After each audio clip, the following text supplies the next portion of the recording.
Food City Center is packed and ready for this top 25 showdown. 11th ranked Auburn on the road to take on number 4 Tennessee in what is a wild race to the finish in the Southeastern Conference. There are 6 teams still in the race, 4 games remaining, from Tennessee and Alabama at the top to Kentucky and Florida, both with 5 losses apiece as we come down the home stretch. And tonight, a huge one in the league.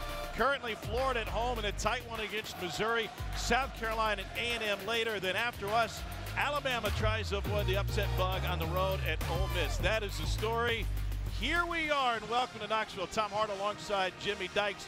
You couldn't ask for better planning or better scheduling coming down the home stretch in this league. Absolutely. Again, the SEC delivers the game of the night in college basketball. You think about Auburn right now, Tom. They're sitting there as projected as a 4 seed in the NCAA tournament. They could get to a 3. In Tennessee right now, they've got their eyes set on possibly being a 1 seed. That's how good these two teams have been. They are magnificent on the defensive end of the floor, to the top 10 defensive clubs in all of college basketball. And this league, by the way, is loaded at the point guard position. You saw Reed Sheppard win it for Kentucky last night. Tennessee features Zakai Ziegler. He is their motor. Yeah, he is a dynamic 5'9". I've got the control of my team. In my heart is 5 in white. He's coming off of a 14-assist, no turnover game against Texas A&M on Saturday in this building. And he was just a point and a rebound away from a triple-double, but he has made a tough team tougher since he stepped on this campus. And very difficult to match his intensity and the fight level that Double Z brings every single tip. That was 14 assists, 0 turnovers for Ziegler. And Dalton Knecht has been a difference maker for Tennessee all season long. He's scoring better than 24 points a game in conference play. He is at the top of every opponent's scouting report. Auburn coaching staff saying today, you know what, you may not be able to stop him from getting 25. You got to worry about the other guys on the floor with him. And Auburn has the defense to do just that. To the top scoring defenses in college basketball by field goal percentage. And we are ready to go. Another makeshift lineup for this Auburn team. We expect to see Jalen Williams tonight as he comes back from a knee injury. He is not in the starting lineup for this Auburn squad. Auburn comes in as the number 5 defensive team in the country. Tennessee number 2. Last year in this building, it was a 46-43 rock fight. We could be in that same neighborhood tonight. Zy Jordan James off the mark with his first attempt. Here's a look at the starters for Auburn. A 5-star freshman point guard running the show in Aiden Holloway. The most consistent all-conference performer has been Janai Broome on the interior. Tennessee coming off of a dominating performance against Texas A&M on Saturday with a 34-12 run over the last 12 minutes. Ziegler thinking about the 3. Working against Denver Jones, who got his hands on it, and an Auburn takeaway. Chad Baker-Mazzara picks it up, and a block at the other end. James with the rejection. Auburn basketball. Tom, the on-ball defense by Auburn has been outstanding in the first 2 possessions. They have choked the water off as Zakai Ziegler trying to get a paint touch. Not easy to do. Here's a look at the starters for Tennessee. This has been a regular occurrence for Rick Barnes, who owns 800 career wins. Ziegler, Vescovi, Knecht, and James create really a 4-guard lineup that Rick Barnes showed a couple of games ago. He's not afraid to go with 2 bigs. And a steal and a save. Great effort by Vescovi. Here's Knecht. And he's able to draw a whistle on his way to the rim. Two of the better defensive teams in college basketball on out-of-bounds under. Now, Auburn is the 3rd best in that situation, and Tennessee has really improved with their physicality to come up with a steal on that ball side corner. And this kid in transition is what I'm talking about. Tennessee has really taken it up a tick or 2 this year. Very physical. They put size on the ball. And Bruce Pearl has been the best in the country over the years in out-of-bounds under defense. Tennessee now nipping at their heels. Talking with Bruce today about that 46-43 tractor pull they had in this building last year, and he said, I think it comes down to scouting. They know what we're going to do. We know what they want to try to do, and as coaching staffs, we have a real good feel for what to expect. Tennessee's DNA is we are the more physical team than you. Auburn will come at you and say we play harder than you. They draw a line in the sand in both areas, and they're outstanding at it. Finally, Auburn doesn't turn it over. Janai Broom says too small as the 6'10 center gets one at the rim. Well, Jonas Aidoo is going to have to show up defensively in this game, Brad, because the bigs that Tennessee has gone against this year, Hunter Dickinson, Zach Edey, Armando Bacot, they've put up big numbers. Holloway in the open floor, reverses it in. What a score by Aiden Holloway, who's coming off of a 15-point performance in a game where Auburn scored 97 against Georgia in front of a sellout crowd. Aidoo from 17, and he buries the two-point jumper. Aidoo had 18 and 14 against A&M with 3 blocks. He has turned into a difference maker on the interior. Baker Mazzara was hot last game, not so on the start tonight. But Auburn shoot, Tom, 63% in a road game against Georgia, the best road percentage so far this year in the league. Aidoo again. That left paw, and Bruce Pearl talked about it. This kid's development with that left paw to that right shoulder, it's an unblockable shot.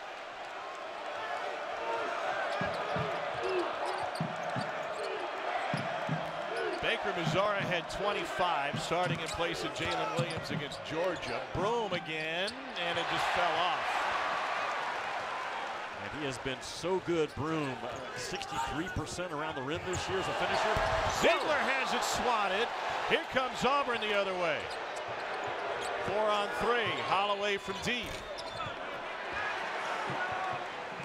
Janai Broom is going to be in the running for SEC Defensive Player of the Year, and he just gave you an example why. Very quick and explosive from behind the ball as a recovery defender. Before he showed up in the Plains, he was the Ohio Valley Defensive Player of the Year at Morehead State. Nice left hand by Aidoo, who's winning that battle on the post so far with 6 early. Yeah, he lives on that left block with that left hook shot. And you can just, this game feels different. It didn't 30 minutes ago, but it does now. Wow, what a crowd.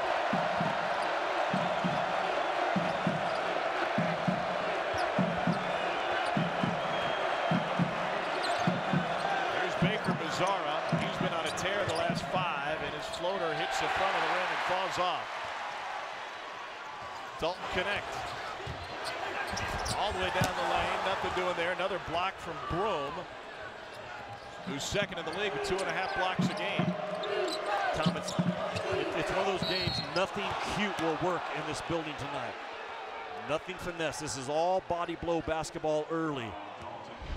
Both teams are setting the rules. We're going to go inside and establish the strength of our team around the rim. First of all, it's Broom with that middle ball screen roll. And then Jonas Aidoo, a little bit of an answer himself. That's the matchup inside that both coaches are concerned with early. Denver Jones at the free throw line, 90% on the season. Knocks down the first. That ends a 6-0 Tennessee run. And Jalen Williams into the game for the first time. Great to see him back. Injured on a drive to the basket in a game against Kentucky a couple of Saturdays. It was a scary moment. The thought was that could be a very serious injury, but nothing on any of the tests, just banged up. Yeah, Tom, and Bruce told us today that there was no damage, no knee damage, just they got extremely sore. And really good news for Auburn to have Jalen Williams, number 2 in orange, back on that floor. He has been a difference maker all year long on both ends, really. 107 wins to his name, the winningest in Auburn program history. Jones makes both free throws. Tobe Awaka has checked in for Tennessee, and that means Aidoo gets a breather with 6 points in less than 4 minutes.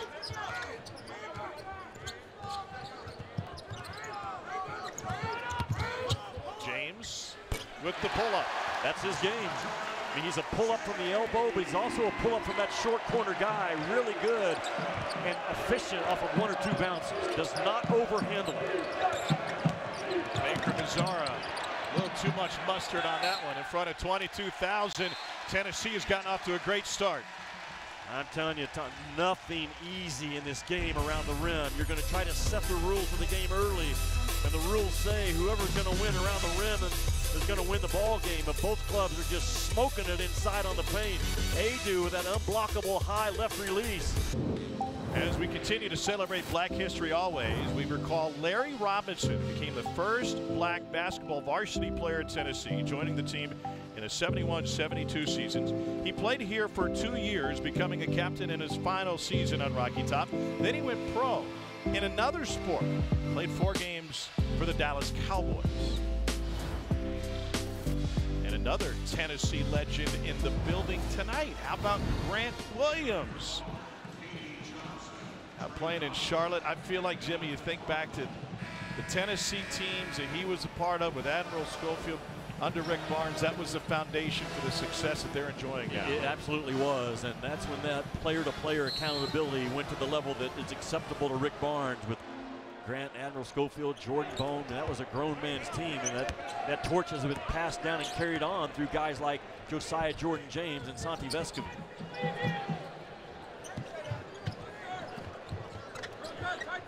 James looking for Connect on a cut. Dylan Cardwell now in the game for Auburn, D'ing up on him. And Gainey has it stripped away. Katie Johnson fresh into the game. It ends up inside for Awaka, and he's able to muscle it in. Tom, what a rip through by Tobe Awaka. Think about this, in his last 39 minutes of game action, 30 points, 16 boards, now 12 out of 15 from the floor. Gainey got his hands on the lob. Cardwell ended up finding it. James comes out of there with it. Auburn just 2 for 8 to start this game. They made 2 of their first 3, and now the Tigers have missed 5 in a row. Vescovi, earlier this game, picked up his 200th career steal, puts that one up the corner, but got it back. Gainey from deep. And it's hauled down by Trey Donaldson. Where does each team want the tempo to be in this game tonight?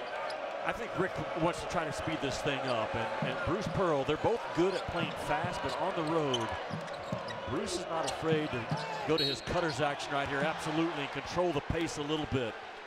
They, Auburn, will get 2 or 3 really good cracks per half off of that cutters baseline action. Watch this last hoop right here I'm talking about. They run that flex screen on that baseline and force the foul on the other end. Watch this rip through right here by Tobe Awaka. Man, that's as Rick Barnes said, in another 2 years, you're dealing with a grown man, 11 and, what is that, cream tonight? Yeah. Cream and orange? Cream. You said it's Fashion Week in Paris this week. That's right. That's right. I don't know if these uniforms or the candy striped pants would be on display the runways, but they're into SEC basketball. 3-point play by Katie Johnson, fresh off the bench for Auburn. I changed it up tonight for Paris Fashion Week. I noticed.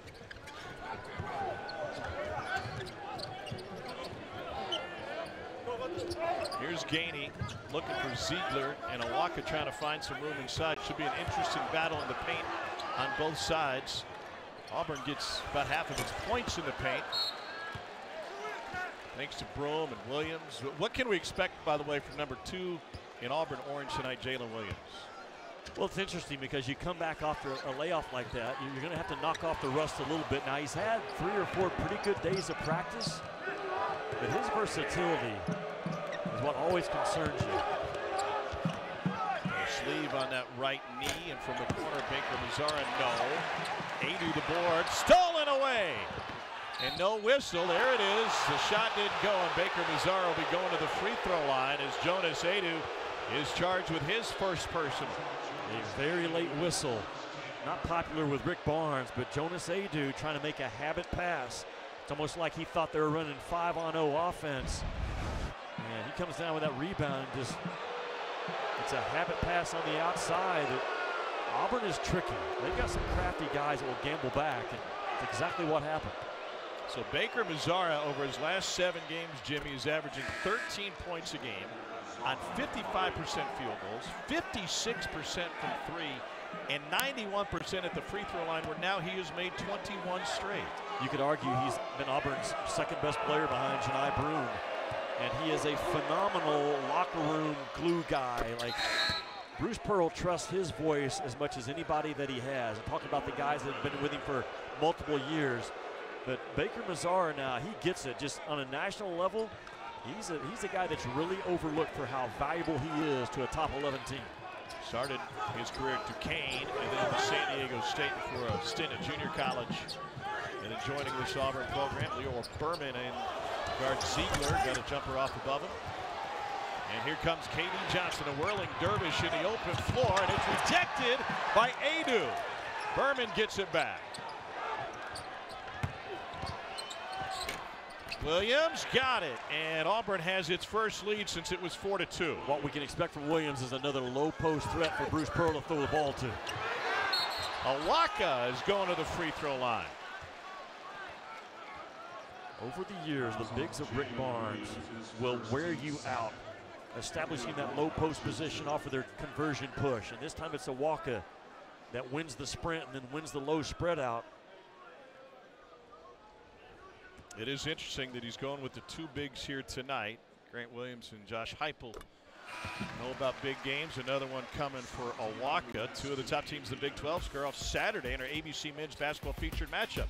7th-ranked Kansas trying to bounce back from a home loss to BYU. Squares off against 15th-ranked Baylor. Coverage begins at 1 Eastern, noon Central on ABC. And every game matters right now, huh? Seems like in the Big 12 and the SEC, you're just every time a promo pops up, it's a ranking beside every school. Deep leagues this year. They're going to have probably combined for 17 or 18 teams in that field of 68 coming out of the SEC and the Big 12. Berman whistled for the illegal screen, his first. Tennessee has missed each of its last 4. Tennessee went to this two-big lineup to take control of the game on the road at Missouri on what was a very slow offensive night a week and a half ago. Katie Johnson, another steal. And another block for Adu. Ziegler is playing hard. He's not playing smart so far in this game. He's over-dribbling the ball. Adu draws the foul. 2 turnovers for Ziegler, to your point. He didn't have a single turnover the last game with 14 assists, a career high. Rick Barnes talking with his point guard. Yeah, you can see it. Rick sees the same thing I saw. He got right after Zakai Ziegler. That's the relationship that they have. And Zakai can't get caught up in winning his own one-on-one battle. That ball's got to keep moving side to side, and it all starts with Zakai Ziegler. Adu 62% from the free throw line, has one more coming his way. Tennessee hasn't made a field goal in nearly 3 minutes, but Adu trying to clean it up at the free throw line. And Tennessee team that has a couple blocks tonight. They average just a hair under 5 blocks per game.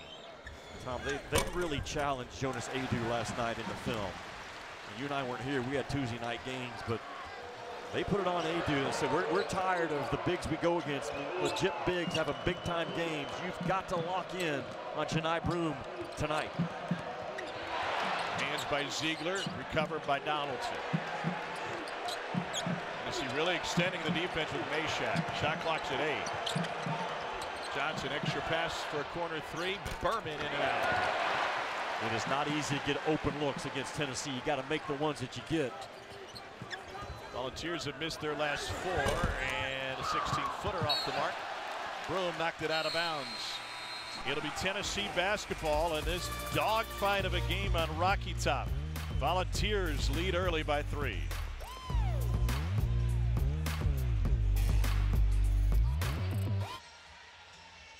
Battle for the top spot in the SEC continues. 6 teams within 2 games, including these 2.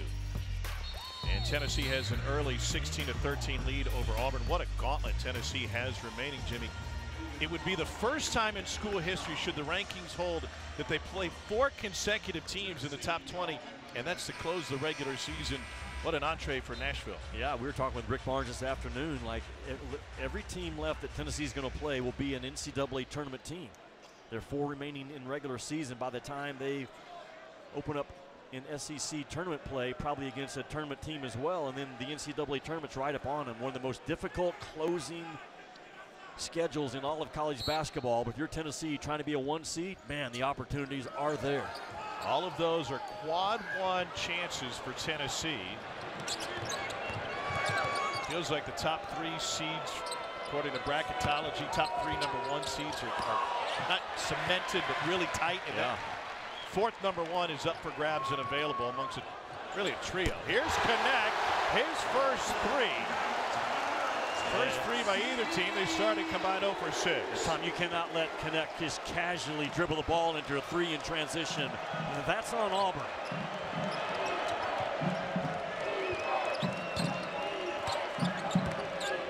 Johnson with a fadeaway in the paint. Meshack the board.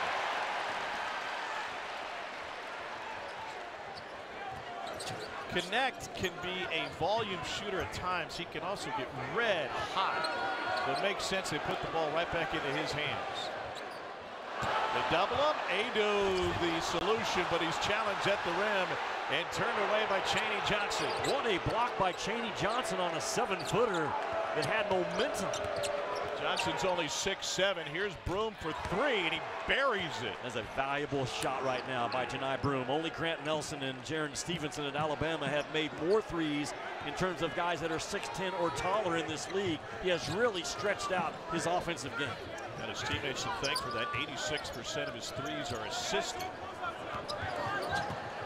He's really stretching his game. Connect? No. Rebounded by Chaney Johnson. You said it. This Auburn team is going to come out with great energy and certainly challenged by Bruce Pearl, knowing what's available to him. Of the top 4 teams in the SEC, I know it's a 16 race, but of the top 4, Auburn's got the easiest remaining schedule. This is their biggest challenge. Shot clock's at 6. They haven't gotten inside the three-point line yet. Ziegler jumps out. Here's Broom. Auburn finds the offensive rebound, and what a move by Chaney Johnson. You have to know when it's a long three-point shot, it's going to be a long rebound, and Auburn just wins the race to the ball. Auburn, to me, right there with the physicality in this game. There's the miss by Broom. That ball's not going to bounce around the restricted arc, and a really good job by Johnson to run that thing down. Auburn has won the physicality so far in this game. That's not easy to do against Tennessee on their home floor. There's a second on Connect. Rick Barnes in the first half, when a player picks up 2, only leaves him in 11% of the time. And I think he wanted to get him out, but James was a little late to get to the scorer's table. Volunteers have made just one of their last 8. It came from Connect, and so is that one. Don't take him out until he makes another 3. That action right there, that pin down NASCAR cut that Dalton Connect makes into a jump shot, it is unguardable.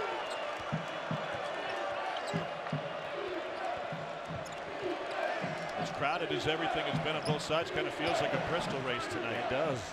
Baker Mazzara with the 3. Yeah, if you ain't bumping, you ain't racing, and that's exactly how this game's being played. There's contact. I'm saying legal contact on every play, just body on body. Does that draw an advantage for either side? Both teams are very good, Tom, at that type of a game. Here's Connect again. Power game with his left. How good is he, man? He can go either way. You try to take one side away, and he'll just drive it hard with force, and that he's so long with his reach around the rim, he can't get to his ball. 48% field goal percentage for Connect. It's top 10 in the league. Baker Mazzara with a step past Adu. Pass in traffic. Connect very nearly picked up his 3rd. Instead, he gets the steal. Poked from behind. Auburn the other way.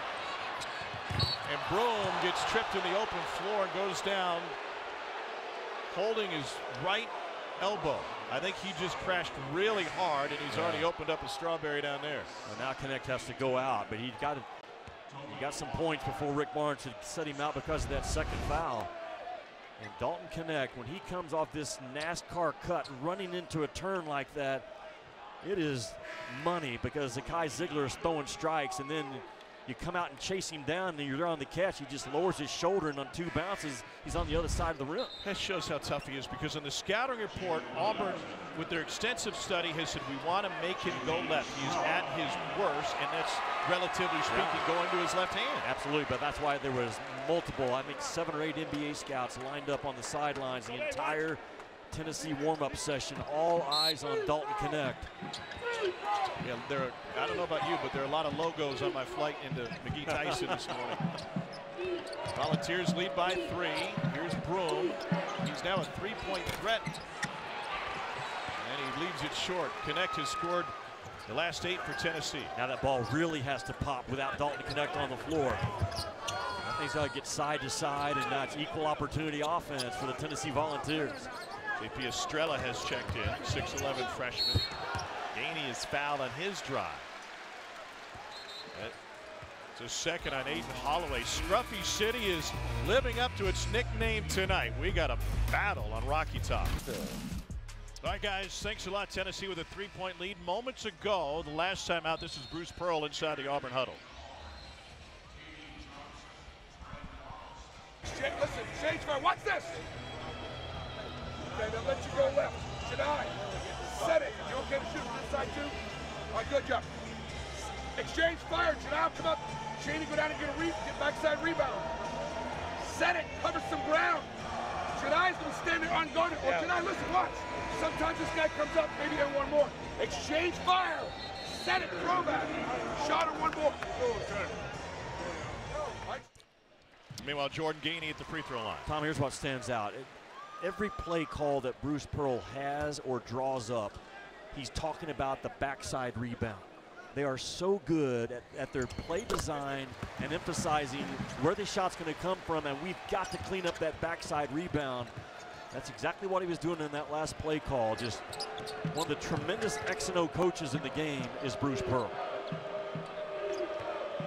Auburn looking for its second ever road win against a top 5 team. They're 1-29 all time. The only win came against Tommy Smith in Kentucky back in 1988. That was a #1 ranked Kentucky team. Nearly picked off by James. 7 seconds remaining on the shot clock. Now Auburn is really good now on out of bounds under, offensively and defensively. Auburn is 3rd in the country at scoring off out of bounds under. They're 9th at defending out of bounds under. Exceptional at the special teams area. Not just good coaching, but also good retaining information out of the film room by the players. No doubt. Shot clock violation. Good defense by Tennessee. 7:18 to play in the half. Volunteers with a 5-point lead here. Tom, it feels like a really critical time right now for Tennessee because they're going to have to close this half out without Dalton Connect on the floor. He's got 10 points. He's only played 9 minutes. The offense cannot have a letdown or a breakdown right now. Katie Johnson with the bump in the backcourt. That is his first 6th team foul against Auburn. Auburn has won, I think you said it, 7 of the past 9 meetings between Auburn and Tennessee. Don't do that. Yeah, that's Estrella, but he sets the screen and rolls out of it too early, rolls right down on a defender.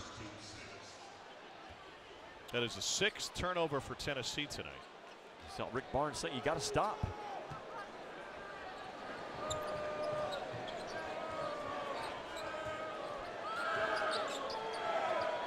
On that last possession, Josiah Jordan James the block, the 100th career block for Triple J, 2nd UT player ever with 100 blocks and 150 steals. And another Auburn turnover, a little sloppy. Great defense will do that to you. 8th turnover of the game for the Tigers. Tom, both teams are outstanding on the weak side defense. And your on-ball defense wins you games, but your weak side defense wins you championships. And that's how Tennessee and Auburn are both built. They are always on that white line, always loaded to the ball. Nothing easy cutting through the lane. Here's Gainey. He's a streaky shooter, but he nearly turned it over. Estrella finds it. And it's ripped away by Baker Mazzara. That's a freshman not understanding how much violence you have to have, man, trying to come out of it with the crowd, right? Yeah, it's like Chapman Highway and rush hour. It's okay if you bump somebody, just cruise. Feed inside to Cardwell, one more to Johnson, and again to Jalen Williams for 3. Got it! Auburn, got Tennessee in a defensive rotation, and it's not easy to do. Williams gambled on Gainey. And then Gainey down the lane, no. Estrella working hard. Out of bounds and Auburn basketball. The Dalton Connect's going to come back in this game because Rick Barnes sees what I see. Their offense is stuck right now. But you get Tennessee in that defensive rotation and just a little bit of a late recovery to a shooter. And now Dalton Connect's going to be tested with his defensive discipline. He cannot pick up his 3rd. Expect Bruce Pearl to go right at Dalton Connect in a couple of possessions. It's that big of a deal in this game. To your point of getting Connect back on the floor, Tennessee hasn't made a bucket in 3 minutes now. Connect is guarding Baker Mazzara, who's turned into the top offensive weapon in the last couple of weeks for Auburn. And here he is. Drives right at him and goes to the rim, but turns it over. There's that weak side defense I just talked about by Tennessee. Numbers for the Volunteers. Nobody stops the basketball. And Awaka lost the rebound into Ziegler's hands. Adu got it. Yeah, what a find by Ziegler. And a tremendous relocation by Jonas Adu to not get attracted to the ball and get inside the crowd. Really nice with a 15-footer. Williams for three again. The Georgia native left that one short. Ziegler bump, and Cardwell says I barely touched it. It'll be the second on Auburn's backup big man. Zakai Ziegler is crafty and tricky, and just a little bit of contact. He may have sold it, but he gets the call. That contact from the trail defender, it's always on him when the whistle blows. And so Zakai Ziegler to the free throw line, excuse me.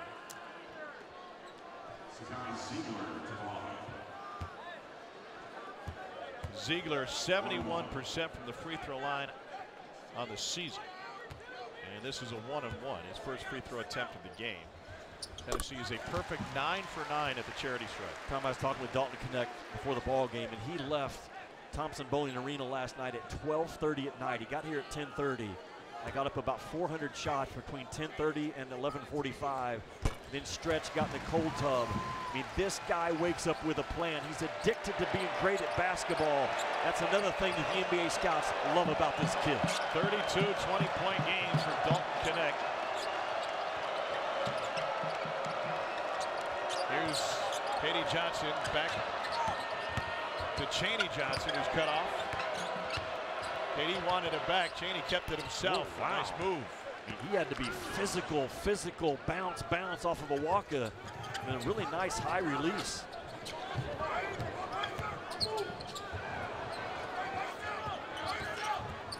Josiah Jordan-James trying to use his length and a whistle away from the basketball.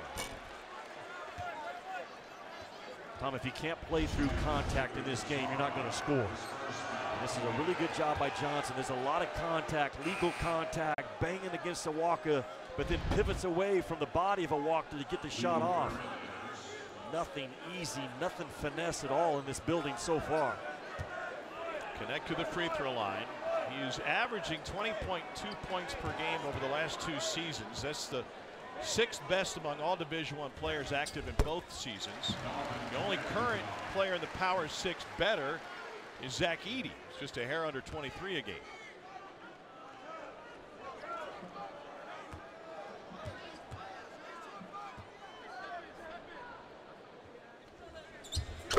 Connect had probably already gotten up 200 shots before you made it to Birmingham last night. That's about what time I pulled into the downtown Sheraton. 12:30, somewhere in there. Volunteers' largest lead of the game at 6. And what a game that was last night in Starkville, huh? Between Kentucky and Mississippi State. Broom with the spin and the jam. Just went right through Jonas Adu. Can't go over him.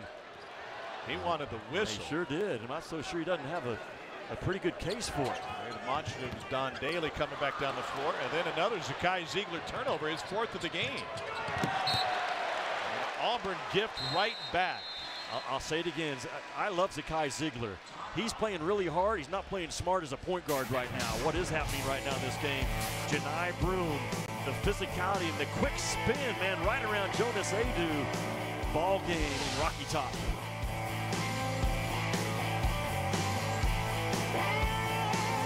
They're growing out of it because they have been stuck in that mud, but they are slowly understanding there's a difference between waiting on Dalton Connect to do something and watching him do something. And when he goes out, that ball has got to be motion side to side and multiple touches. So they're growing out of that problem, Coach. Wow, that's a good answer. Both of their bigs are giving him more of an opportunity to do just that. That's Awaka, who now has 6. He and Adu have combined for 16 of Tennessee's 34. They are winning that 5-position matchup. Nothing pleases Rick Barnes more than come out of a timeout and jackhammer that thing around the rim for a finish. Broom kicks it out. And a beautiful finger roll and finish by Denver Jones, a transfer from Florida International. Hasn't been a great finisher, only 47% at the rim on the season. Well, that is a low number. Anything below 50 is a concern. Here's Connect. Sloppy start for Ziegler with 4 turnovers and then an air ball. He's just not feeling it so far tonight. He is out of his game. It all started with him deleting the drive ability of Ziegler. It's got him frustrated.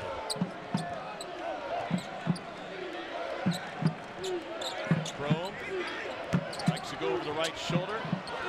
And a kick to Jones for 3. Wow, what a bucket. What a find by Janai Broom. Because Tobe Awaka came over as a late double defender and really tried to bother his airspace. And man, the backside bomb and the find by Broom was special. Auburn is 4 of 10 from 3. Tennessee 2 for 5 to start this game. James, nope. And a physical bump inside, and there'll be a whistle against Denver Jones. That contact has occurred on every play in this game when the ball's on the glass. Watch Janai Broom, Tom, on this last possession. He rolls to the middle, and Awaka just rolls right into his grill. But Janai Broom knew exactly where he was going with that ball from the time of the first bounce, and he finds Jones in that deep corner. It kind of feels like the message that Bruce gave to Janai when we peeked into their huddle, hey, you might have a 3, but maybe one more is better. Yeah. Just planting that seed to look to pass is enough, even though it's not the same play. It is, and that's where Janai Broom has really grown. He was strictly a low post, back to the basket, old school big until this year. Now they're running offense through this kid, 4 and orange up top, and here he goes in some zoom action. And we got a hold on Tennessee, and Auburn will be shooting in the bonus. Tigers have made each of their last 4 field goal attempts. On the college basketball day we have for you on Saturday on ESPN. Starting at noon Eastern, we'll be in South Carolina for Florida and the Gamecocks. And then Tobacco Road battle. Carolina at home against NC State. Virginia goes to Duke. And our Saturday prime matchup is Tennessee at Alabama. 8 o'clock Eastern for 2 teams with their sights set on the SEC regular season title. You saw Kentucky last night. Man, do they look unbeatable when they play like that. Yeah, I would not want to see them in my bracket if I'm a 1 or 2 seed. And I thought John Calipari was outstanding as a coach the last 16 seconds of that game. It's too early to foul. He played it out. Hubbard hit a terrific shot. And then not calling timeout, or trusting his young guards to come down and make a play. John Calipari was spot on in his coaching in the last 30 seconds of that game. Here's Gainey. And a reach and foul as he was going up. Chaney Johnson commits his first, and Tennessee shooting free throws, trying to end a 7-0 Auburn run. Here's your flashback to last night, Jimmy. Yeah, well, Reed Sheppard just absolutely took over. There's that floater. It's a very difficult shot. And Cal had a timeout to use, but he chose to trust his young guards to just go make a play. How many times has Reed Sheppard grown up in the state of Kentucky, either in his driveway or an empty gym, visualizing one of these days I'm going to hit a buzzer beater winner for the Kentucky Wildcats, and it came to fruition last night. Yeah, he was asked about it after the game. He said, well, yeah, all the time. Gainey, 2 for 2 from the free throw line. What an effort by Mississippi State. Hubbard, the freshman, one of the top scoring freshmen in the country. He was phenomenal. The lift he has in his jump shot for a small guard is as good as I've seen. Baker Mazzara held by Meshack on the drive, and he'll be going to the free throw line. Tom, Tennessee is not a team that funnels the ball one way or the other. They are a square you up team, and that time Meshack got on the high shoulder and just opened up that baseline drive, much to the dismay of that Tennessee staff. They teach bear hug the ball, like spread out like you're hugging a bear and square that ball up. They're not a give you an angle defensive team at all. That's available here in East Tennessee. You can go to Cage Cove. They frown upon trying to hug the Bears. They'd like you to leave them alone and not feed them. I don't know anybody who has tried that, but I saw what you were demonstrating. Baker Mazzara has been perfect from the free throw line the last week or so. And that continues here as he earns a bonus. It's like this, like you come up to the offensive guy and you just bear hug the ball, like big as I can be, just bear hug and spread out. That's how they teach it. I don't have to be faster than the bear, but I only have to be faster than you. And I think I'd survive. Mazzara stays perfect from the line. But kids get visuals, you know. You teach them that. Okay, I got it. Like 6 ties, 7 lead changes in this one. You've been, I don't know if it's the extra caffeine or what, but you've been very, very busy tonight. You were on the 1s and 2s before the game, the Wheels of Steel. It's an 11 versus 4 matchup. I mean, If this doesn't light your fire, your wood's wet, right? There's an extra dish, and Meshack nice banks cut. it in. Really nice cut by Meshack. This isn't going to be a 46-43 game this year. These two teams offensively really getting it done against what I think is outstanding defense. Ziegler with the rebound after the Denver Jones miss. Ziegler the hezzy, and a kick to the corner for three.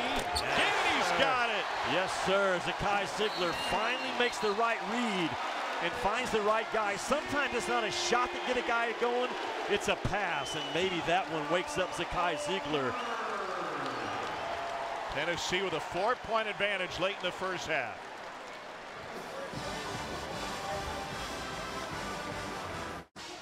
Zakai Ziegler now with 5 assists, and the 5th one might be the one that gets him going because he gets a piece of the paint. And how does Auburn lose a shooter on the backside like Gainey? All guys are running to the ball, and Chad Baker-Mazara just rotates up instead of rotates down. And boy, that felt like a really big shot right for the half. 49 seconds left before intermission. Denver Jones will bring it up for Auburn. An Auburn team that's won 2 of its last 3. Lost at home to Kentucky. Here's Katie Johnson. Drills the 3. This guy seems to rise for the moment. 1-point game. Shot clock is off. Yeah, Katie Johnson is at his best on the biggest stage. I feel like he's also at his best when everybody's against him and on the road. Absolutely. That's how he's wired. 1-point Tennessee lead with the ball. We're back in half a minute.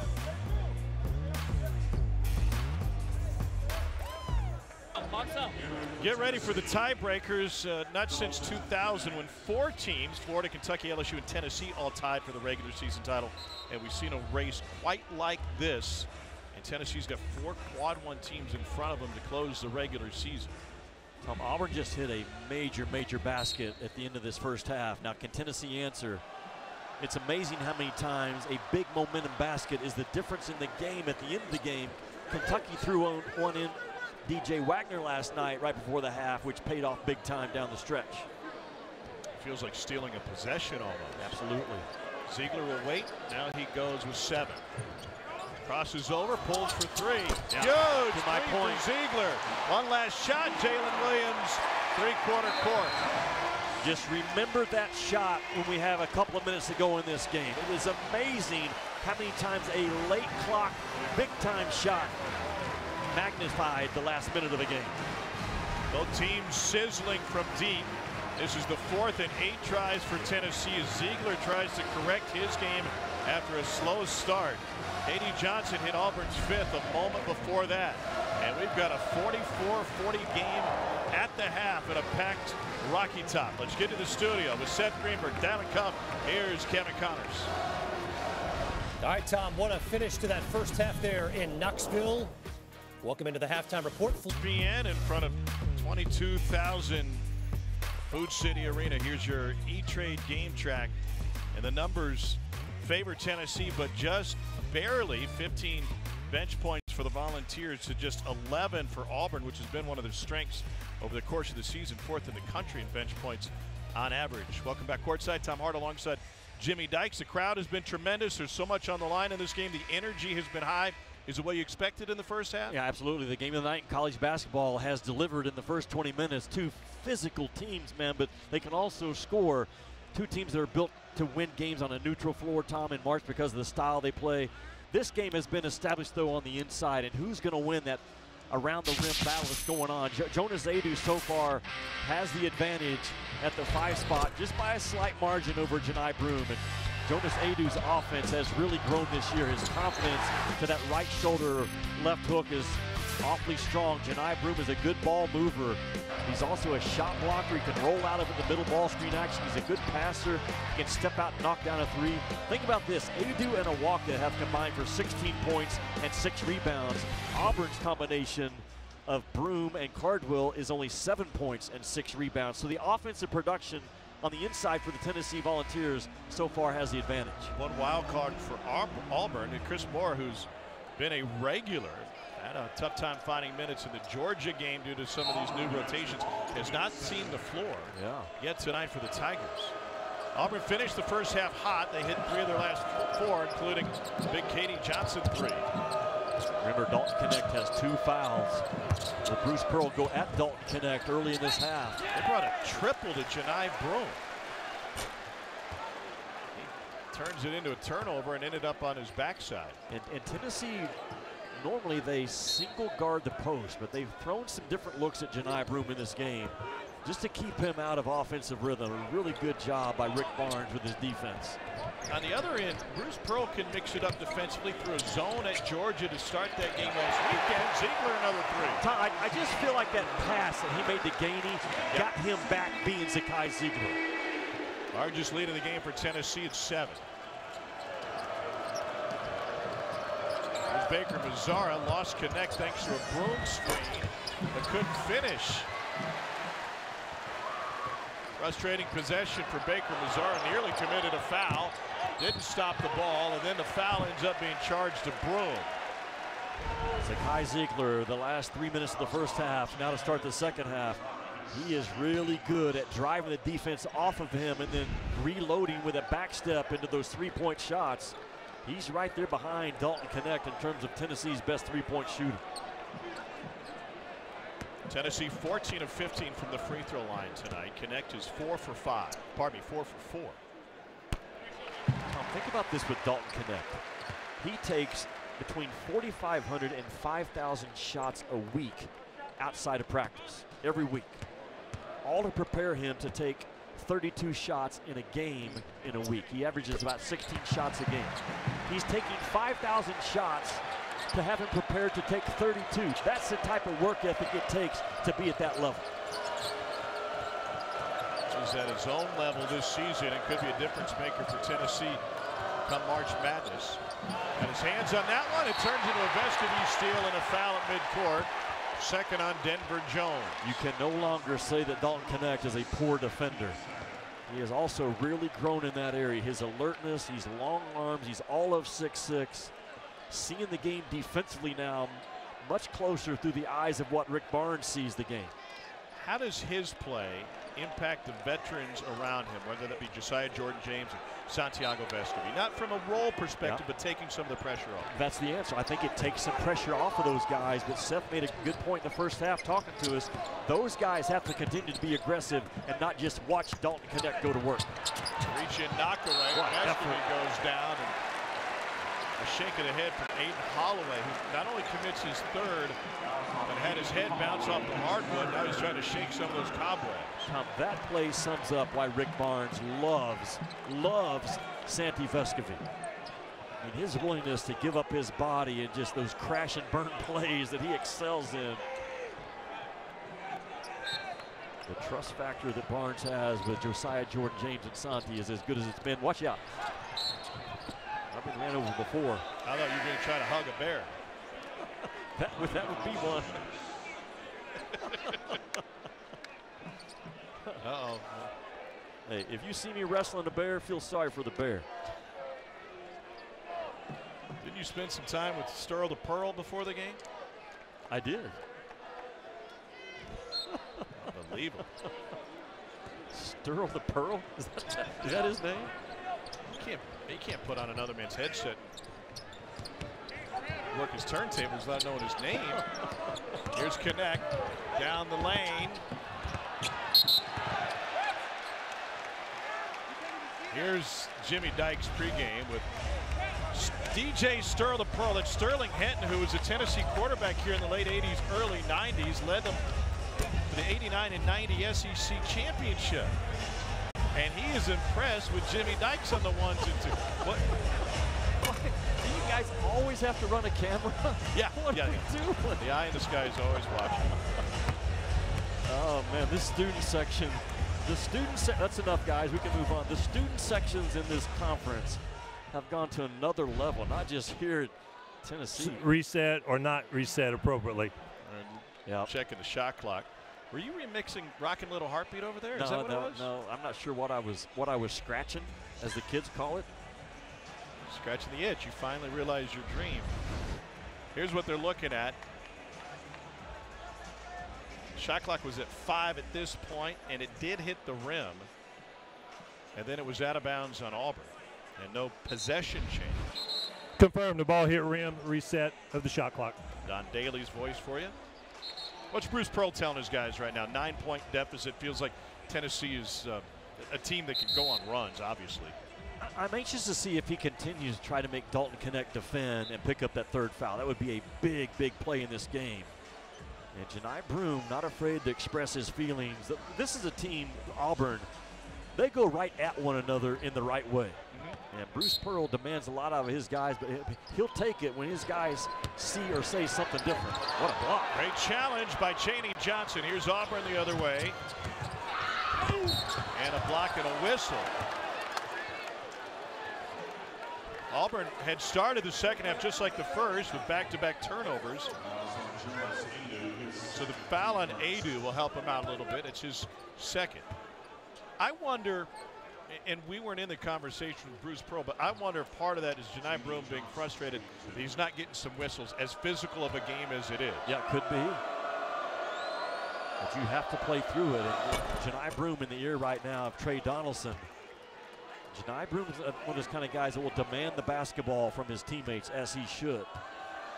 Kentucky threw a look at him a couple Saturdays ago that they hadn't shown all season by doubling the post from the bottom side. Yeah. That surprised Johni Broome a couple of times. I think it surprised Auburn.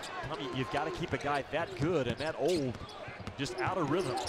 Ziegler down the lane, Johnson the rebound. Just not the best version of Zakai Ziegler overall. He's had moments. He's had bad ones to back it up. There's a double. Broome passes out of it, and it's lost out of bounds by Johnson. Well, they had Vescovy dig down, and then they brought the double on top from another volunteer. And they came with traffic on the cutter. The push off to get open. And that's the third on Vescovy. There is not a better defense underneath than the Auburn Tigers, whether it's out of bounds under or press breaker. They put pressure on you. You can't fight the pressure with pressure. You got to second cut it. Vescovy tried to fight it off with a push and gets called. That's his third. Yeah, he'll have to take a seat. He hasn't scored yet. Plenty of hustle points by getting on the floor and a couple of steals tonight. He's replaced by Jordan Gainey.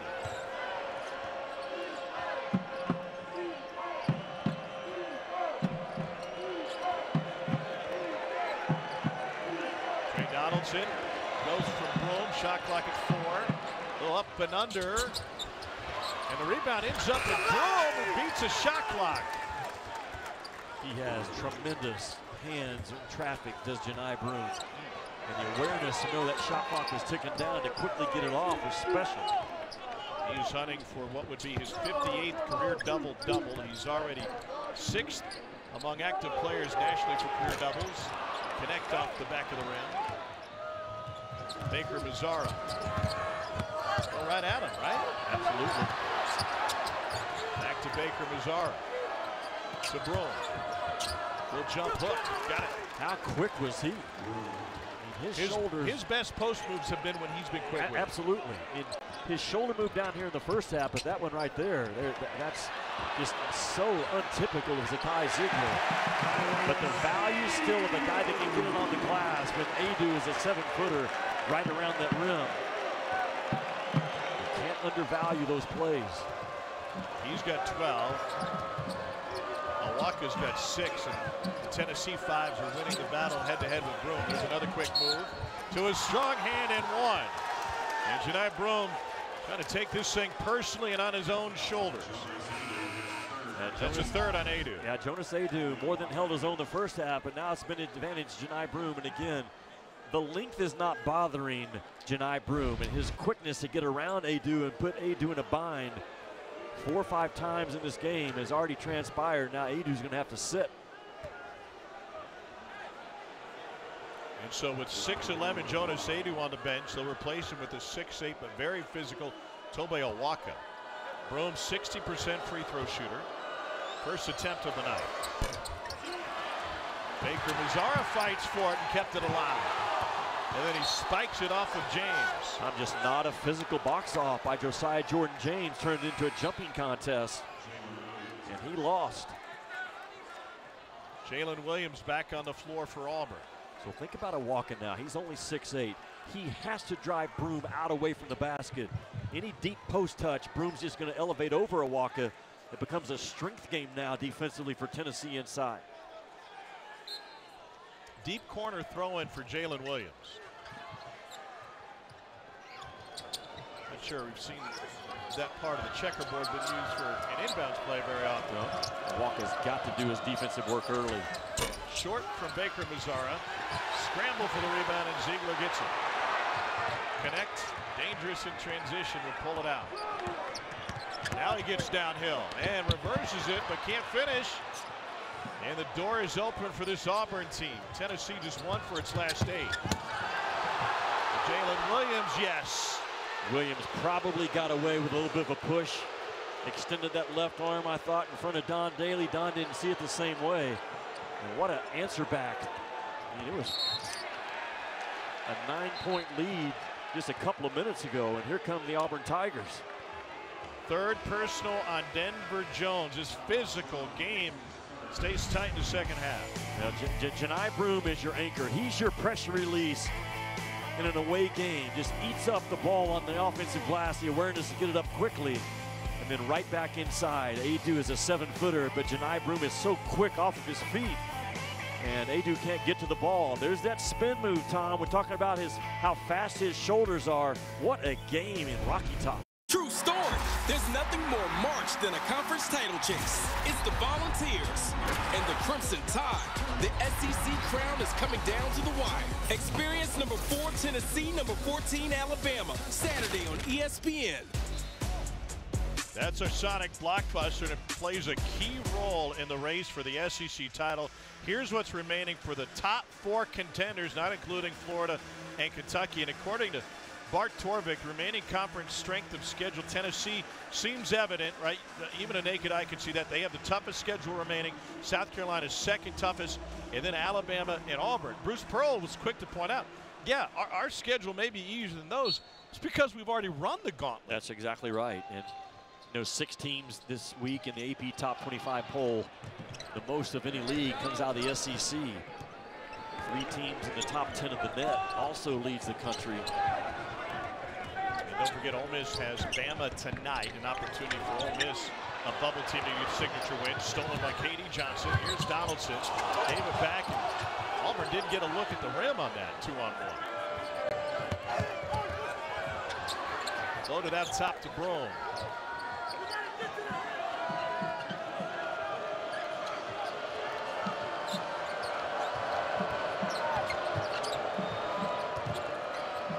Williams hesitated for his 3. 3-on-2 for Tennessee. Gainey. Open floor bump from Donaldson. That is his first. Only a few games remain in the women's regular season. Tomorrow we've got 2 of the biggest on the schedule. Elizabeth Kitley and 5th-ranked Virginia Tech take on freshman phenom Henny Hidalgo, number 17 Notre Dame. It's at 7 Eastern. Then on ESPN2, Angel Reese and number 9 LSU square off against Georgia. Did you see Angel Reese celebrating after LSU's buzzer beater against Kentucky? Did. Yeah. I also see Elizabeth Kitley also getting a double-double every time she plays. I believe she's the only active player with over 2,500 points and over 1,000 rebounds. That's how dominant that young lady is. Ziegler into Donaldson, who got whistled for the foul. Bruce Pearl told us, we want Zakai Ziegler taking 12 or 13 shots in the game as opposed to getting 12 or 13 assists. And Zakai Ziegler is good enough to make him pay as a finisher around the rim on most nights. So far tonight has not been the case. Zakai Ziegler only 2 out of 8 from the floor. 71% from the free throw line, much better in SEC play. 9 games of 6 assists or more in conference action. That puts him at about 7 assists per game, including 14 dimes that he dished out against A&M. Tennessee led that game for 37 minutes. They dominated in the paint. They were able to get out and run against A&M. 21-6 in fast break points. This part of the game is all about Johni Broome for Auburn. Bruce Pearl knows he's racking up fouls on Tennessee. That's now the 4th. But Johni Broome is a problem. Adu's already out of the game. Now it's on Awaka, the young backup post player, 11 in white, to hold his own right now against the old good post play of Johni Broome. Berman draws the foul from Gainey. That was the first on Awaka a moment ago, second on Gainey. Broome was really begging for the ball from Berman as that possession started to take root. There's a lob to him, going to work, over the right shoulder again, got it. Tom, how good was that? I mean, Tope Awaka had him locked up, and he still just powered through to get open. The next 3 banks off, and Auburn looking to take the lead. Here's Berman running the floor, and it's Auburn back in front by 1. Man, they ripped it and scored within the first 3 seconds of the shot clock, did Auburn. Paint touch, Awaka, Broome gives it up. And Rick Barnes thought there was a lot of contact. Just go right back to Johni Broome. Tennessee has to double him, right? Get the ball out of his hands. Berman for 3. Huge triple for Lior Berman. And that's the problem when you go to double team Johni Broome. He's 6'10", he can get the ball out of the trap, and he's a very good passer. Asked Bruce Pearl today about what Lior Berman brings to this program. The word was reliability. He goes, you think I trust him? I'm going to have him guard Dalton Connect tonight. There's Absolutely. no bigger sign of trust than that. No, there's not. He can make an open shot. He's always in the right spot defensively. Rick Barnes, fired up. That was a second on Katie Johnson. And here's Ziegler to the free throw line, already in the bonus. What do you do with Johni Broome if you're Rick Barnes right now? Because you can't single coverage him. And he just passed it out for a 3 with a double team. And Awaka just has to fight right now, if nothing else. He's got to push Broome out of that paint. Screen for Williams. There's the counter, and he makes Meshack pay. Tom, why did that play work? Because Johni Broome is now the screener. They're so concerned with Johni Broome, they don't come off and interrupt the path of Jalen Williams. Just a beautiful set of play calls by Bruce Pearl, utilizing Johni Broome as a scorer, now as a screener. And Jalen Williams now, the other answer for Tennessee to have to deal with on that low block. So Jalen Williams now second to Frankie Sullivan in games played at Auburn, 134th tonight. The winningest player in Auburn history. They win tonight, it'll be the 108th game that Jalen Williams has been a part of that's an Auburn win. By the way, Auburn in its history only has 1 top 5 road win. 1 in 29 on the road against a top 5 team, and another whistle.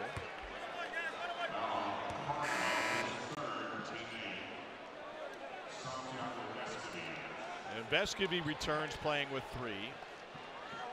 Meanwhile, Cardwell got whistled for his 3rd. It will be a war of attrition over the final 10 minutes of this game. Rick Barnes going big with Awaka and Adu on the floor now. Cardwell not near the offensive player that Johni Broome is. Jalen Williams capable, though, still of being that low post scorer. But don't forget about Cardwell. He plays his position really well, one of the better backup 5s in this league. You think they sit Broome until the under 12? I think he's going to try to. Playing with the lead right now. But this has been a back and forth game. Katie Johnson way off the mark. Cleared out by Awaka. We have had 6 ties and 11 lead changes here tonight. Ziegler going against Williams, and they get Jalen Williams for a touch foul. His 2nd. The depth of Auburn is as good as anybody in this league, Tom. And Johni Broome is the closest to a star. Other than that, he's got 10 good college basketball players. There's not a lot of drop-off when he goes to his bench. Offensively, or more importantly, defensively, Bruce Pearl does not put a bad defender ever on the floor. Ziegler misses, and then a foul on the rebound. Williams thought that was on him. It is on Awaka, which is his 2nd. To your point about Bruce Pearl's bench, they're 4th in the country, providing 35 points a game. That's 42% of Auburn's output. Well, they've had to lean on the bench with Jalen Williams injured for a game and a half. And a shuffled rotation now. Williams will go to the free throw line. Both teams in the bonus. We might be getting it to Oxford a little bit late. It's sure looking like it. If Auburn were to lose this game, they will be 2 games back with 3 to go in that SEC title race. If they win, they have a favorable schedule, as much as you could ask for right now. Just a massive, massive opportunity for Auburn with 12:39 to go.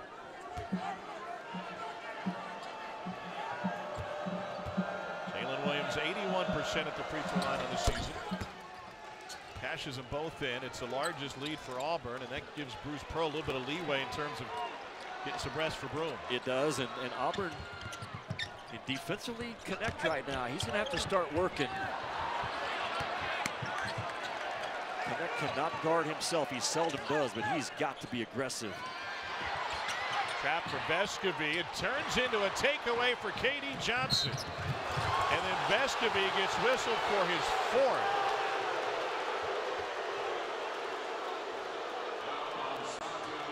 Really aggressive trap of the ball by Bruce Pearl's defense.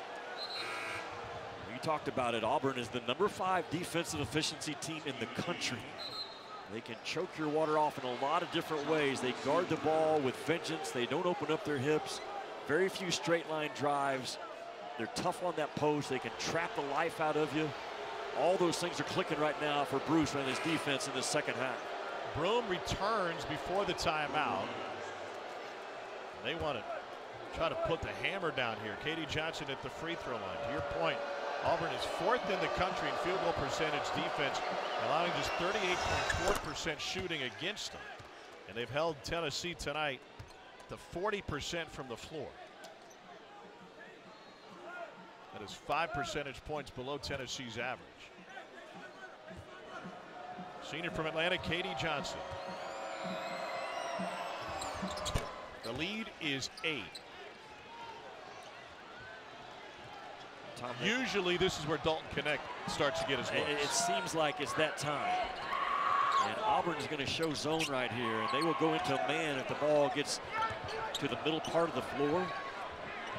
Seems like you need to find that man. Yeah. Connect makes him pay. He just cuts right through from behind the defensive guards up top to an open shot. Probably just shot Auburn out of the zone. On their feet in Knoxville. And most dangerous is if that gets Connect on a roll. Broome hard to the rim and fouled. If it's Adu, it's his 4th. Instead, it's Awaka, his 3rd.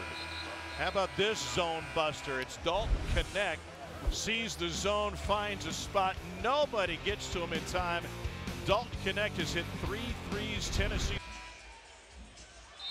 Tom, watch Dalton Connect. He's in this bottom left corner to start with against the zone. Now, as he cuts through this zone, as soon as Janai Broome passes him off right here, now the zone is overloaded. You got 3 guards up top and only 2 defensive guards. So that's a late recovery to Dalton Connect. And watch when he rises up to shoot. Because he's 6'6" and shoots a high release, that's a pretty good challenge actually from that back line defender. But Dalton Connect, again, you shoot between 4,500 and 5,000 shots a week to get you ready to make those, and he will make you pay. And he probably shot Auburn out of the zone after 1 possession. Yeah, tonight Broome leaves it short. Connect is the 4th SEC player in the last 12 years with 14 points or more in 14 consecutive league games. Antonio Reeves, Sindarius Thornwell, who led South Carolina to a Final Four, and Retno Bosselman. And Broome missed them both. So, Jimmy, think about this sequence, right? Auburn inexplicably goes to zone. Connect hits a 30-footer, and then Broome with an empty possession, 5-point lead in Tennessee with the ball. Broome has struggled, only 65% in conference play.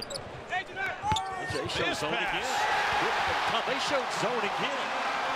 And went right to the inside of it and got that violent cut out of the corner by Dalton Connect, and the game has flipped back-to-back possessions.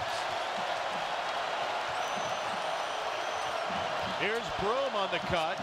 Owaka playing in foul trouble, spins back to his left, and Owaka yanks it down. It felt like Owaka pushed him out just one step higher than where he's normally been catching the ball. Broom. Connect downhill, pull up. Adu had his hands on it, got it back from his keister, now Owaka to connect. And the ball is ending up in Tennessee's hands. Now they'll go to the free throw line. Look at Jonas Adu against the zone. And Lior Berman got caught watching the ball just for a split second. And look at Dalton Connect set his guy up like he's sprinting out to the corner three, but plants that outside foot. Makes a direct straight line cut without the ball. People talk about elite players' vision. The vision for Connect to finish that play and look directly into the student section on the dunk. He's making it personal with the crowd here tonight. 22,547 is the largest crowd in this building since they reconfigured it, I don't know, about 10 years ago. It is jam-packed on a Wednesday night. And it is hot. Like, feels like it's 127 degrees hot. Finish hugging bears, you go do your hot yoga. And they are on their feet on Rocky Top. Here's Broom looking for an assist. Beautiful cut and finish.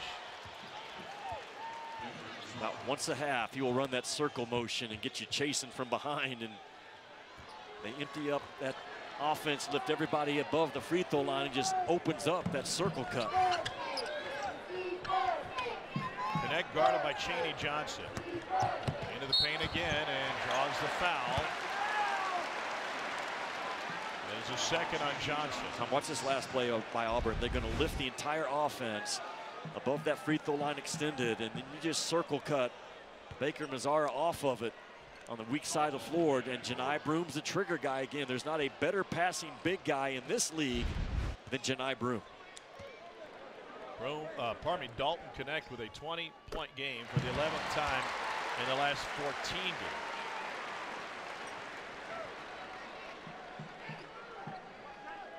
Broom's got 15 points and 7 boards. He also has 4 assists.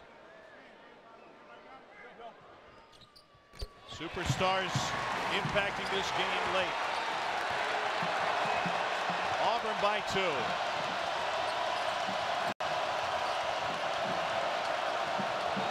Broom with the cut, and he'll go to the line. Thomas, another really good job by Bruce Pearl to get Janai Broom on the move. And by doing that, he takes away the double team ability of Tennessee. You can't trap something that's on the move. And Janai Broom is really good as a roll guy, catching it. 3 straight misses. Our final regular season Thursday women's doubleheader on the SEC Network. Tennessee plays host to A&M here in the Summit, 7 Eastern, 6 Central. Then undefeated and #1 ranked South Carolina heads to Fayetteville to take on Arkansas. What a backdrop that Janai Broom is shooting into on this side. Emoji City, and he goes 1 of 2 this time. 16 for Broom. 16 points on 11 shots. Another monster matchup in the SEC during midweek. Keep an eye on Dalton Connect. From deep with 2 guys in front. Dalton Connect, the superstars get 25. You just can't let him catch the ball when he's on a roll like now. And he played possum in that corner for about 1,001, 1,002, then came sprinting out of it. Donaldson around Broom. After thinking about it, he drills the 3, and he dances his way back down the floor. He's feeling it. You know, Adu relaxed just for a second, and Broom sniffed it out. Connect is running Baker Mazzara off of every screen possible.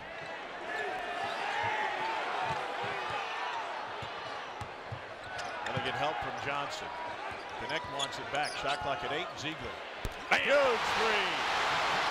It's hard to keep him down. And it's hard to kill his will as well. 8 ties, 11 lead changes. Auburn turnover. Tom, we are watching two real teams that are built to do a lot of damage in March on neutral floors. Blow by blow, they have drawn a line in the sand, no back down. If you flinch in this game, you will give up a 6-8-0 run in a flurry. Auburn takes a timeout. We are tied at 69. Watch Dalton Connect. He played possum a little bit in that backside corner, but then when he decided to go, man, there was a scoring cut right there. He kind of slept walk, and you hesitate, and you're late. That release rotation result is pure. In the very next play, it's Zakai Ziegler. Dance, dance, bam, rise, fire. Rocky Top is lit with 8:51 to go. The difference in this year's Tennessee team in the years past, they got a dude that can bail you out, and it's Dalton Connect. He's got 25 points, Tom, in this half. I mean, in this game. But it's multiple ways. It's not just his jump shot, which is silk, but he's a fierce, smart cutter without the ball. Like I said, he was going to play possum a little bit, then explode into his jump shot. But it's important that they don't get totally reliant on Dalton Connect, Tennessee, to close out this game. Is he on fire? Yes. Do you want him taking multiple shots going forward? Yes, but the ball continues to have to move. If Tennessee's going to try to close out this game, it's tied right now. And how good has Janai Broome been, especially in the second half? Well, nugget on Connect, 25 or more for the 8th time in the last 14 games.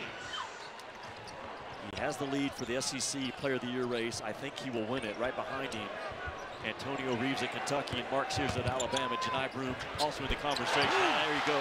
Unguardable. Just absolutely unguardable one-on-one. Jimmy, in the scouting report, that's the shot Auburn wants him to take. Think about it. That's his weakness going left. Pull up for 27. Nice pass inside to Baker Mazzara. Connect commits his third.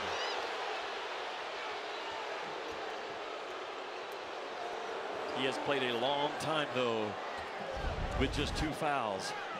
Watch Connect. He hard drives and straight up, straight down. There's no float in his game.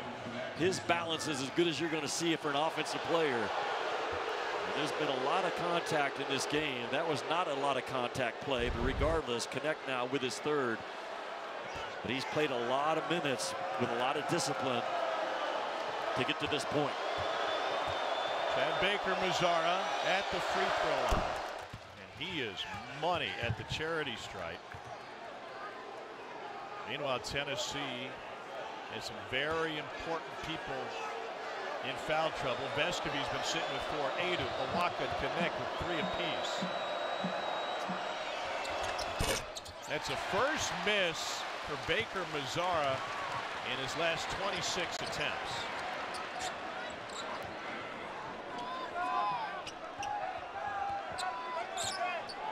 Baker Mazzara fighting through the screen. Connect, pulls up over Williams. What are you going to do? That's a very simple pin down into a curl. Keep the game simple. Go to your stud. Let him give you a 3-point lead.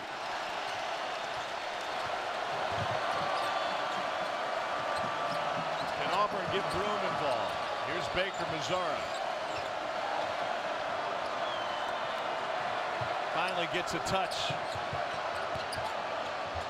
Running left hand, left it short, ended up on the hardwood. And then Williams with the reach in on Ziegler. Dalton Connect is taking over this game. Tom, watch this. This is simple pin down action, but if you don't get on top of Dalton Connect, a simple play becomes hard to guard. And Connect goes shoulder to shoulder, and that pop right there, 6'6", high release. Man, is this kid special.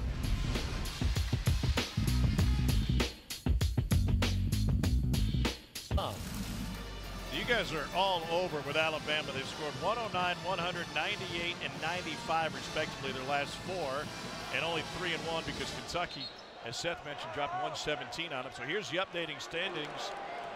You got 4 teams with 10 wins apiece, with Florida finishing off Missouri tonight behind the double-double from Sammy. Ziegler's got another free throw coming. Tom, the reason I would have Tennessee as that 4th 1 seed right now over Arizona. Arizona is 12-4 in the Pac-12, which is a 2-bid league right now. Tennessee is 11-3 in the SEC, which is somewhere between a 7 and an 8-bid league. Tennessee's got a lot of work still left just to finish off this one. 4 straight top 20 opponents for the first time in program history. They bring a double to Broome. Holloway gets rid of it to Baker Mazzara. Remember, Connect is playing with 3. They don't attack him. Shot clock at 7. Still don't attack him. Now they go with 3. Baker Mazzara downhill. Broome follows with the putback. 21 points for Janai Broome. You come off of Janai Broome to try to stop the drive of Baker Mazzara, and just it's free money for this kid around the rim.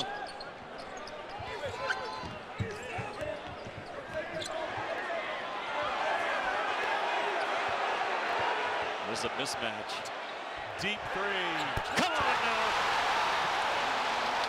32 points for Dalton Connect. Tennessee leads by 5. The scouts have closed their notebooks. They've seen it all. Here's Broome. There's the double again. Holloway off the glass. No. Williams keeps it alive, and a Baker Mazzara 3 is the answer. Or the race to the loose ball. The ball knows who deserves to score, and that time it went to the Auburn effort. Huge bucket by Baker Mazzara. 6 of the last 7 Tennessee buckets have come from this man, Dalton Connect. And probably driving this time. Indeed. Two-hand jam! 3-level score doesn't begin to describe the Dalton Connect damage he can do on the offensive end.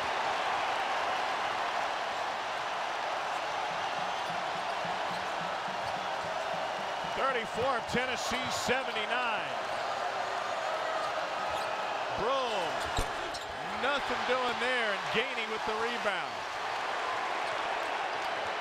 The ball just seems to find Connect even when he's not looking for it.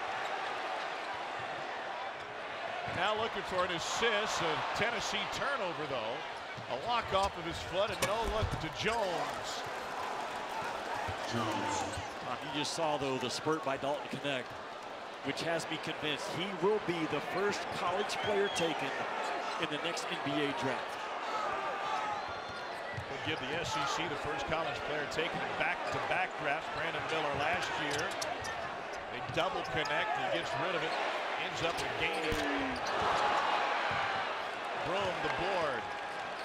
Look at Williams winning the race down the court, and it's denied by James. Bruce Pearl gonna get a tee. He is. He's all the way out in the court. And Byron Jarrett had heard enough and seen enough.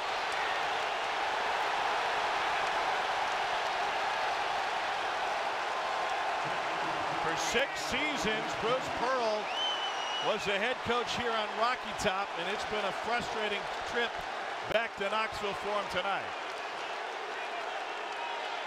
You know, he knew exactly what he was doing. Bruce Pearl did.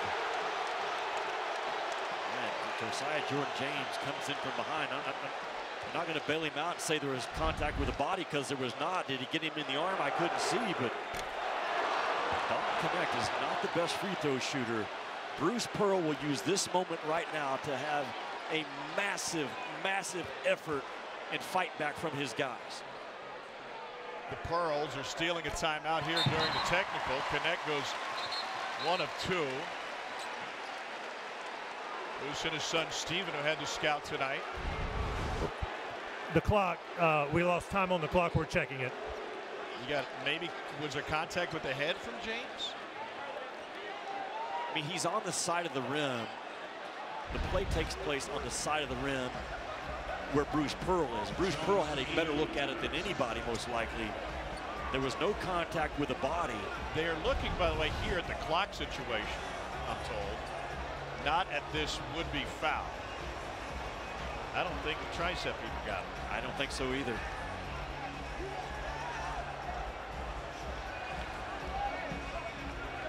I think Josiah Jordan-James maybe slapped the backboard, but from Bruce Pearl's angle, I can see where he thinks Josiah Jordan-James got armed, but Josiah Jordan-James I don't see the contact. See what they do with the clock here. Don Daly figuring things out.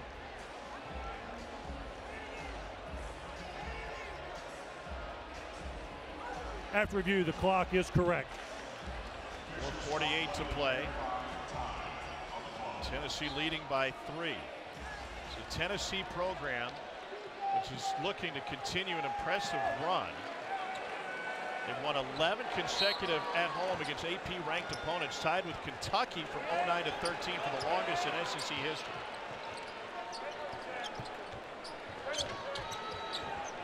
The next got Broom on him now. Holloway helps. Ziegler the lob. And Broom gets it. Here goes Auburn willing to push. Holloway, the freshman point guard. Good job by Auburn to eat up that lob play. Broom hard screen. Behind the back from Baker Mazzara. And it's going the other way. You cannot make a behind-the-back pass with that much traffic. And Baker Mazzara tries to go behind his back, surrounded by white jerseys, right off the chest of Janai Broom. Like Connect got his hand in there. Yeah, they did. Every possession is magnified right now in this game, coming down the stretch. Baker Mazzara is now face guarding Connect.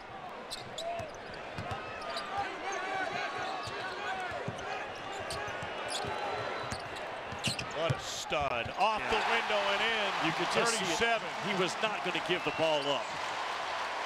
And Bruce Pearl has the #5 defensive team in the country, and they have no answer for Dalton Connect.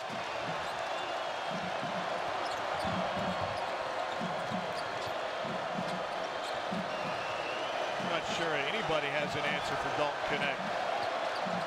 Baker Mazzara with a shot clock late. It's at 4. Jalen Williams spots the clock and banks it off the rim. Tennessee has made 7 of its last 8. And the 7-foot wall of Jonas Adu to go vertical to force a tough one.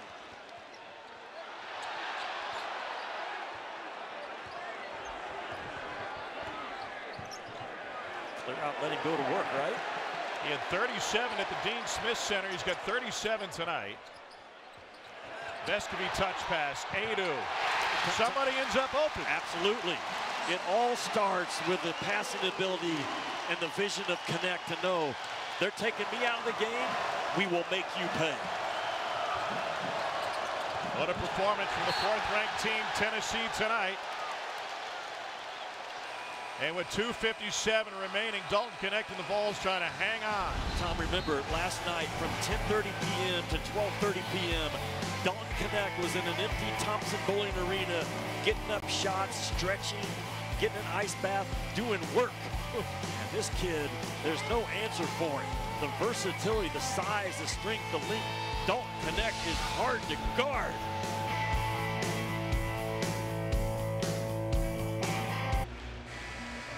Hey, we are not without any drama tonight with a 7-point lead. The ball seemed to be going to Tennessee, but the officials ruled that Zakai Ziegler tipped it out of Holloway's hands. They can't review it at this point. It ends up going out of bounds. Instead of Tennessee basketball, ruled to be Auburn's basketball, and that's a big break, and that's why Rick Barnes was upset going to break. It should clearly be Tennessee's ball. Zakai Ziegler did not touch the ball, and actually Bruce Pearl touched it before the ball was officially out of bounds. But because we're not under the 2-minute mark, Don Daly, I mean, he can't make the call. He gets smoked, but that's why Rick Barnes was so upset. He's got a great case to argue. We talk about finding possessions, stealing possessions. The last 3 before the half by Ziegler. Here's an extra touch for Auburn. Can they cash in? Holloway, the freshman.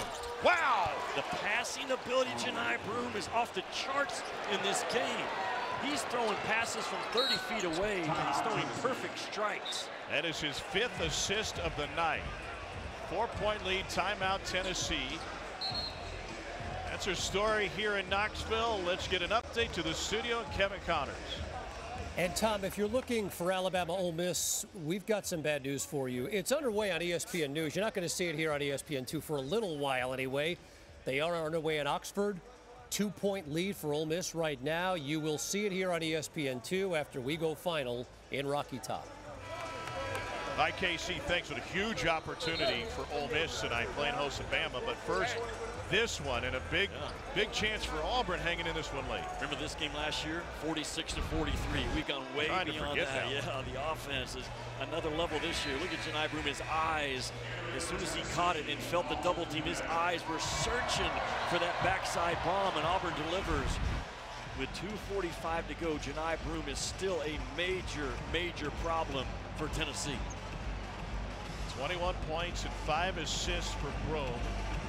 Go with 9 boards.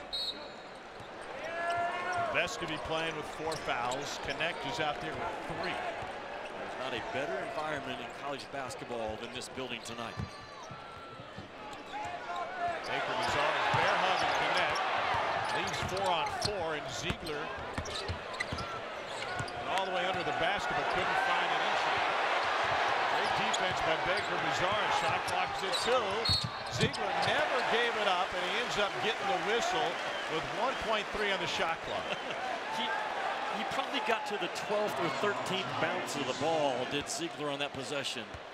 But Auburn's defense was so tight, man, denying everybody else's touch. He had no one to give it up to. And that's a good example of how difficult it is to kill this kid's will on the court.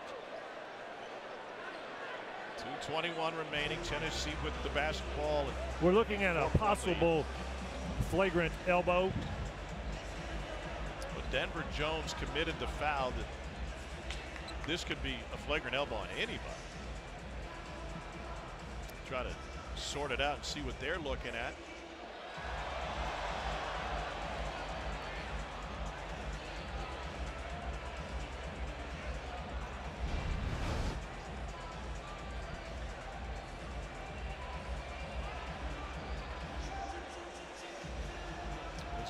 Was it Baker Mazar at the tail end? My eyes were underneath the basket. I just don't see anything there that would be escalated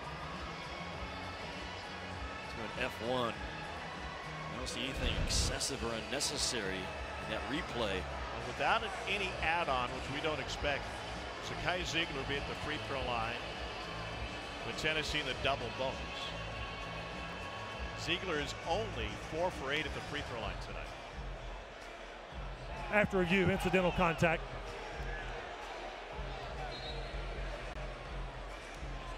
So a breather for both sides.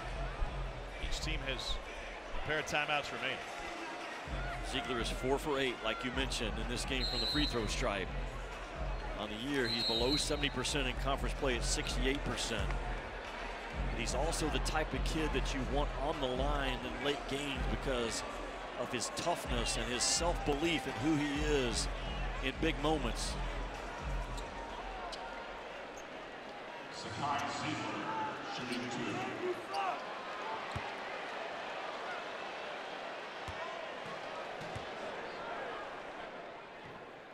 Yep.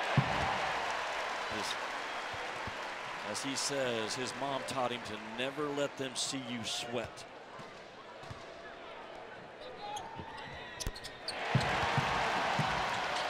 Needs a deodorant deal.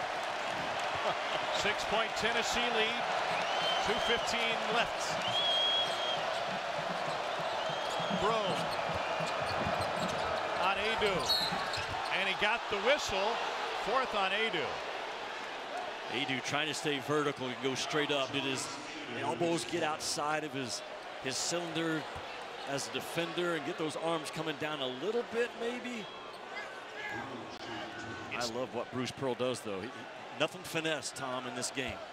Right now, you've got to continue to pound away and get body blow after body blow to hang in this thing. And now Broome is only 2 for 6 from the free throw line. Katie Johnson back on the floor.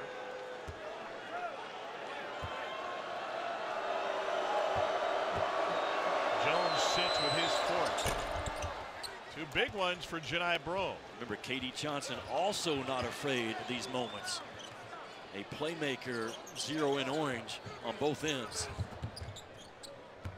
He'll pick up Ziegler. It's across midcourt. Katie's a gambler. Sometimes his gambles pay off, sometimes they don't. Connect with a 37-point night and That's make it ridiculous. 39. Absolutely ridiculous.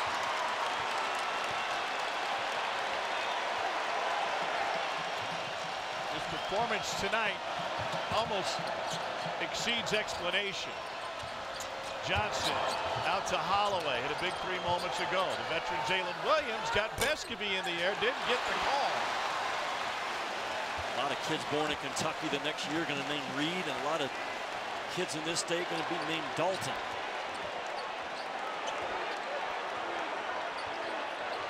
Used to be Roadhouse.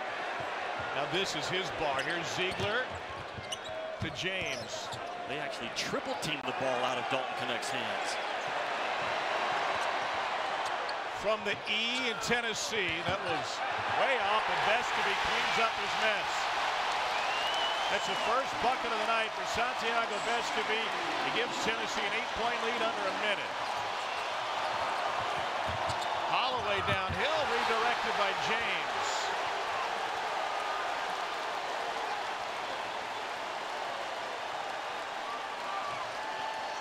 Vescovy has been begging for a minute to relace his shoes, and he finally gets it.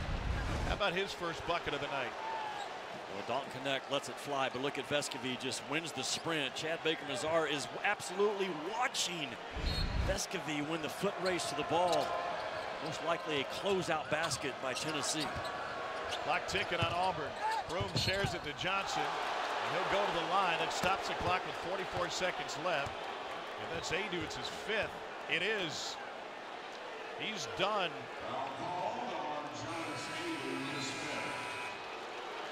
Well, Rick Barnes challenged Jonas Adu last night in the film session. He held up pretty well. 14 points, 7 rebounds. He fought hard. Janai Broome's going to actually end up winning the head-to-head matchup with 23 points. More to come in this game, but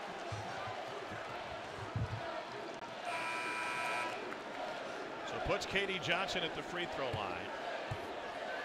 78% shooter at the charity stripe. well, Rick Barnes had a decision to make. Do I come with Awaka or do I come with a guard? And they're in handle the ball, move the ball mode right now is Tennessee. And you want your best free throw shooters out there. Awaka only 56%. Gaining at 90. That's easy math. 9 for Katie Johnson.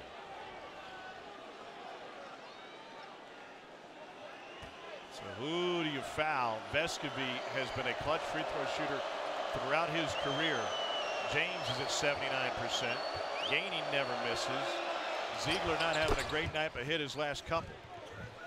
Tennessee has a timeout if they can't get it in. You get that count to 4 in your head, you got to call it. Jalen Williams in front of Ziegler. Vescovy. Knocked out of bounds by Auburn. 27 seconds left in the shot clock. Tommy, now Tennessee is stuck. They're frozen on that baseline, which makes it that much more difficult against the best team in the country that takes away your inbounds pass. This isn't going to be easy to get it in. Yeah, easier than I thought. Of all the guys out there, Connect is the worst free throw shooter on the floor. And Ziegler will go to the line. Fourth on Holloway. 37 seconds left. Tennessee with a 6-point lead. Huge free throws coming from Zakai Ziegler.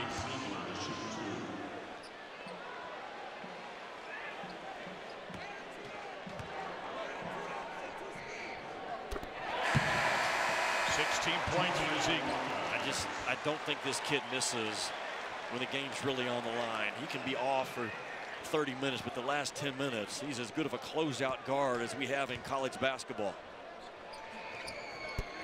Yep. He's made 4 straight at the free throw line.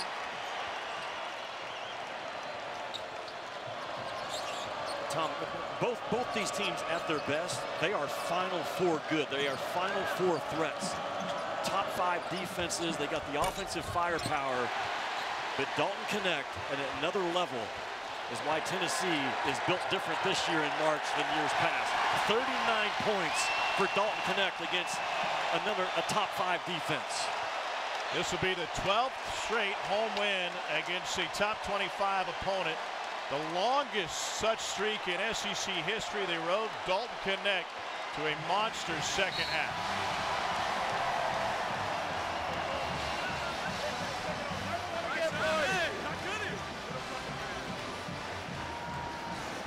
"39 points on 21 attempts, including 10 of 12 from the free throw line.